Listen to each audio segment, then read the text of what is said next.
국가와 교회.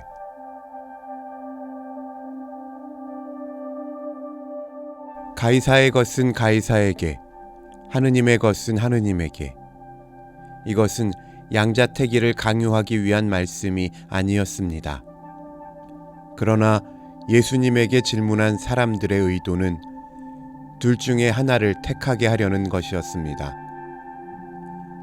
예수께서 어느 한편을 택하든 간에 걸려들게 하려는 유도 작전이었습니다. 말하자면 이래도 걸리고 저래도 걸리게 꾸민 함정이었다는 말입니다. 그때 유대는 독립국이 못 되고 로마의 속령이었으며 로마 정부에서는 에돔 출신인 헤롯이란 사람을 왕이라 하여 자질구레한 민간 일들을 처리하게 하고 있었습니다. 그리고 치안 책임은 로마에서 파견한 총독이 집행하였습니다. 그런데 유대 민족의 최대 수권은 자주 독립이었으며 따라서 구원주인 약속의 메시아 강림을 맘졸이며 고대하고 있었던 것입니다. 유대인은 일반적으로 로마를 미워했습니다. 그러니만큼 로마에 세금 바치는 것은 그들에게 있어서는 치사스러운 굴종이었고 안 바칠 수 있다면 억년 묵은 체증이 내려갈 것 같기도 했을 것입니다. 예수가 진짜 메시아라면 로마에 세금 바치는 일을 거부할 권력도 있을 것이고 더 나아가서는 로마를 정복하고 세계적인 유대 왕국을 건설할 수도 있을 것이라 믿었던 것 같습니다. 로마에 세금을 바치리까 말리까 하는 질문을 몰라서 물은 것이 아니고 그 동기가 호의든 악이든 간에 예수를 시험하려는 것이었음은 틀림없는 사실이었습니다. 예수께서 세금을 바치라 한다면 민족 반역자로 몰고 바치지 말라고 한다면 로마 제국의 역적으로 몰려는 것이었습니다. 이 질문에 대한 예수님의 태도를 복음 기자들은 아래와 같이 기록했습니다.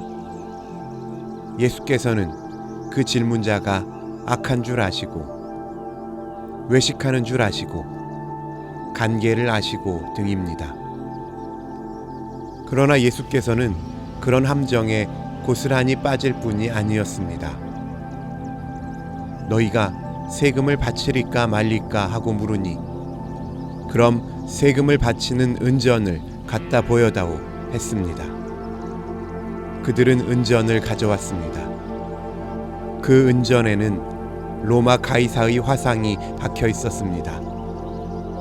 예수께서는 그 은전을 그들 앞에 보이면서 이 화상이 누구의 화상이냐 하고 물었습니다.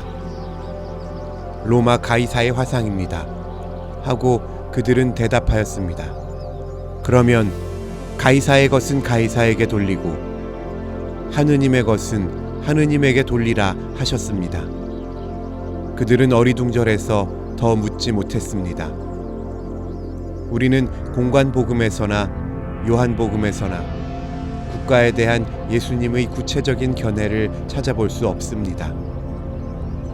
위에 기술한 구절이 유일한 암시 재료입니다. 가이사의 것은 가이사에게, 하느님의 것은 하느님에게란 말씀을 예수님이 올무에서 벗어나기 위한 한 재담으로 다뤄버릴 것인가? 그러기에는 너무 무게가 있습니다. 그렇지 않으면 가이사와 하느님의 통치 구역이 국경선처럼 이분돼 있는데 우리의 충성도 이분돼야 한다는 말씀일까요? 자기 자신을 이분할 수 없는 한 충성 대상을 이분할 수는 없겠습니다. 그리고 국가와 교회의 온전한 이분론도 사실상 불가능한 것입니다. 가이사의 것 아닌 하느님의 것 없고 하느님 것 아닌 가이사의 것도 없기 때문입니다. 말하자면 두 겹으로 겹쳐져 있는 것입니다. 사람이 육신과 영혼을 구분하여 생각할 수는 있어도 분리시킬 수는 없는 것과 같습니다. 분리시키면 인간은 죽습니다. 예수님도 이것을 구분해 말씀하신 것은 사실입니다. 그러면 예수님이 말씀하신 가이사의 것이란 무엇입니까? 그분의 본의는 무엇에 있습니까? 이에 대하여 우리는 우선 예수님이 은전을 보여다오라고 말씀하신 데서 힌트를 찾습니다. 재정, 경제 일반, 납세, 선거, 의회, 정치제도 등은 정부에서 맡아 하는 것이며 너희들도 그 질서 아래서 살고 있는 것이 사실이다. 돌리고 안 돌리고도 없는 것이다. 너희가 살고 있다는 것 자체가 벌써 그것을 긍정하고 있는 증거다 하는 뜻이겠습니다. 국가는 개인과 사회의 삶의 질서를 확보하기 위하여 그에 해당하는 권력을 보유 행사하는 것이란 말씀이겠습니다.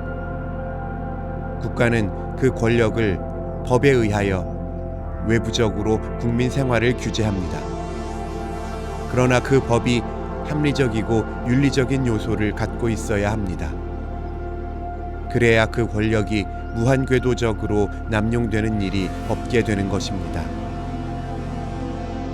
교회는 국민 생활의 질서 유지를 제1차적인 목적으로 삼는 것이 아닙니다. 자유로운 영적 친교를 통하여 자유롭게 선을 행하고 악을 책망, 개선하는 것입니다. 정부에 대해서도 무궤도적으로 권력을 악용하는 경우에는 교회가 규탄해야 합니다. 교회는 하느님의 말씀에 의거하여 은혜와 사랑으로 인간의 품격을 조성하는 내부로부터의 자유롭고 바른 생명의 성장을 보육합니다. 따라서 그 영의 능력을 은혜스럽게 행사하는 생명운동을 추진하는 것입니다. 그러므로 그 조직체는 지체요, 단순한 기구가 아닙니다. 이 구분된 두 질서는 두 편에서 다 성실하게 지켜야 하겠습니다. 교회가 영의 자유, 말씀의 준수, 양심 존중 등을 떠나서 외부적인 법, 교권 등으로 신자를 처단, 종교 재판, 출교 등을 능사로 자랑한다면 그것은 그리스도의 교회라기보다는 일종의 종교 제국에 가까운 것입니다. 그 반면에 국가가 자기를 신화하여 하느님의 말씀 대신에 자기 말을 절대화하고 양심적으로 그에 불응하는 양심범을 구속, 투옥, 고문한다면 그것은 신정시대로 후퇴하는 것이 되겠습니다. 그것은 인간의 영적 자유, 양심적 도덕적 선택의 자유, 진리의 자유, 신앙의 자유 등 인간의 지성소를 침범 유린하는 것입니다.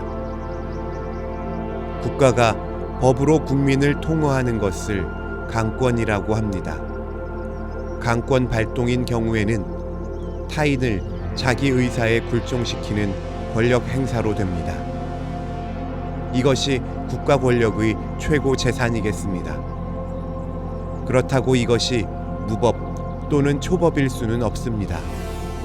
법을 무시한 권력 행사는 폭군이요 전체주의적 악행입니다. 그런데 법의 호는 정의입니다. 정의란 것은 윤리학에서 규정되는 것이며 윤리는 하느님의 계명에 근거한 것입니다. 신자 아닌 일반 인사의 정의 개념은 그들의 양심에 의거한 것입니다. 양심은 하느님과 인간의 접촉점입니다.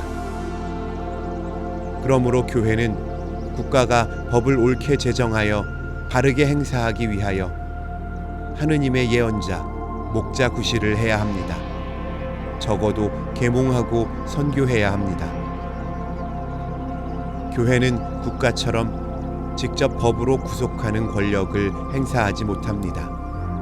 교인도 국가의 법 아래 살고 있습니다. 그런 의미에서 다 같이 가이사의 것입니다. 그러나 그 반면에 교회는 하느님 말씀의 권위, 성령의 능력과 감화, 양심의 공의로운 판단과 선택 등의 하늘의 사명을 느낍니다. 그래서 국가가 그 주어진 권력을 남용 또는 악용할 때에 그것을 묵과하지 않고 비판하고 경고하여 회개를 촉구합니다. 이런 경우에 국가는 교회의 발언에 경의와 진실로 대답해야 합니다. 국가가 이런 경우에 오만하여 교회를 탄압하고 박해한다면 그런 국가에는 패망의 독소가 번성하게 되고 교회에는 순교자의 생명이 교회의 영역을 더욱 강하게 할 것입니다. 우리는 여기서 교회의 용기와 정부의 솔직한 자아 비판을 요구합니다. 교회의 아첨과 불순한 타협, 그리고 정부의 교만과 폭력이 상승 일로를 걷는다면 그 결과는 더 악화할 것입니다. 결국에는 하느님의 것까지도 가이사에게 던져주어 가이사 자신의 신화를 조장하는 것이 될 것입니다. 그것은 피차 멸망할 악마의 씨앗을 우리 역사에 심는 것이 됩니다.